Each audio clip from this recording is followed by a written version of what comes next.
जो आदि और अंत में नित्य मंगलमय है, जिनकी समानता अथवा तुलना कहीं भी नहीं होती है, जो आत्मा के स्वरूप को प्रकाशित करने वाले देवता हैं, जिनके 5 मुख हैं और जो खेल ही खेल में अनायास जगत की रचना, पालन और संहार तथा अनुग्रह एवं तिरोभाव रूप 5 प्रबल कर्म करते रहते हैं, उन सर्वश्रेष्ठ अजर अमर ईश्वर अंबिकापति भगवान शंकर का मन ही मन में चिंतन करता हूँ।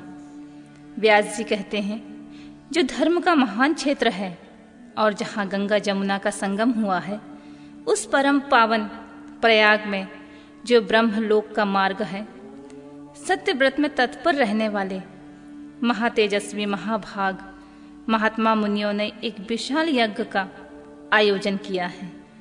उस ज्ञान यज्ञ का समाचार सुनकर पौराणिक शिरोमणि व्यास शिष्य महामुनि सूत जी वहां मुनियों का दर्शन करने के लिए आए। सूत जी को आते देख वे सब मुनि उस समय हर्ष से खिल उठे और अत्यंत प्रसन्न चित्त से उनका विधिवत स्वागत सत्कार किया। तत्पश्चात उन प्रसन्न महात्माओं ने उनकी विधिवत स्तुति कर विनयपूर्वक हाथ जोड़कर उनसे इस प्रकार कहा, सर्वज्ञ विद्वान रोमहर्षण जी, आपका भाग्य बड़ा भारी है। इसी से आपने व्यास जी के मुख से अपनी प्रसन्नता के लिए ही संपूर्ण पुराण विद्या प्राप्त की है। इसीलिए आप आश्चर्य स्वरूप कथाओं के भंडार हैं।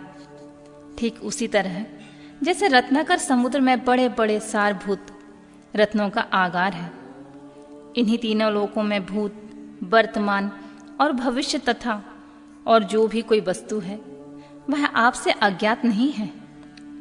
आप हमारे सौभाग्य से इस यज्ञ का दर्शन करने के लिए यहाँ पधार गए हैं। इसी व्यास से हमारा कुछ कल्याण करने वाले हैं, क्योंकि आपका आगमन निरर्थक नहीं हो सकता। हमने पहले भी आपसे शुभ शुभ तत्व का पूरा वर्णन सुना है, किंतु उससे तृप्ति नहीं होती है। हमें उसे सुनने की बारंबार इच्छा होती है। उत्तम बुद्धि वाले सूत जी, इस समय हमें एक ही बात सुननी है।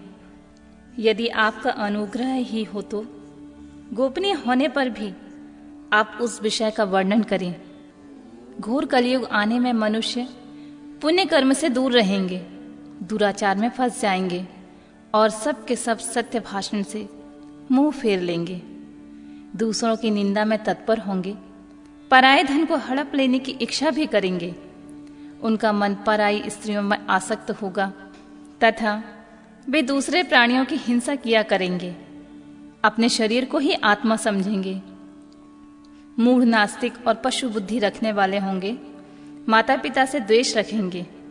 ब्राह्मण लोभ रूपी ग्राह के ग्रास बनेंगे, वेद बेचकर जीविका चलाएंगे, धन का उपार्जन करने के लिए ही विद्या का अभ्यास करेंगे और मद से मोहित रहेंगे।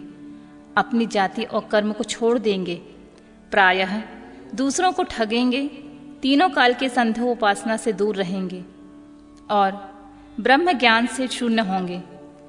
समस्त क्षत्रिय वे स्वयं धर्म का त्याग करने वाले होंगे, कुसंगी, पापी और व्यभिचारी होंगे।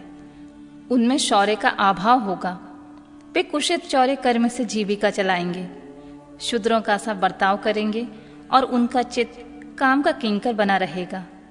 वैश्य संस्कार भ्रष्ट, सर्वधर्म त्यागी, कुमार्गी, धनोपार्जन परायण तथा नाप तौल में अपने कुसित वृद्धि का परिचय देने वाले होंगे। इसी तरह शूद्र ब्राह्मण भी आचार से तत्पर होंगे। उनकी आकृति उज्जवल होगी, अर्थात वे अपना कर्म धर्म छोड़कर उज्जवल वेशभूषा से विभूषित होकर व्यर्थ घूमेंगे। वे स्वभावतः ही अपने धर्म का त्याग करने वाले होंगे। उनके विचार धर्म के प्रतिकूल होंगे और वे कुटिल और द्विज निंदक होंगे। यदि धनी हुए तो कुकर्म में लग जाएंगे, विद्वान हुए तो वाद विवाद करने वाले होंगे। अपने को कुलीन मानकर चारों वर्णों के साथ वैवाहिक संबंध स्थापित करेंगे, समस्त वर्णों को अपने संपर्क से भ्रष्ट करेंगे। वे लोग अपने अधिकार सीमा से बाहर जाकर द्विजोचित सत्कर्मों का अनुष्ठान करने वाले होंगे। कलयुग में स्त्रियां प्रायः सदाचार से भ्रष्ट और पति का अपमान करने वाली होंगी। सास ससुर से द्रोह करेंगी, किसी का भय नहीं मानेंगी, मलिन भोजन करेंगी, कुत्सित हाव भाव से तत्पर होंगी। उनका शील स्वभाव बहुत बुरा होगा और वे अपने पति की सेवा से सदा ही विमुख रहेंगी।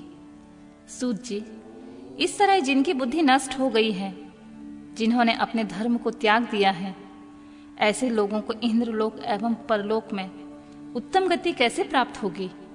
इसी चिंता से हमारा मन सदा व्याकुल रहता है।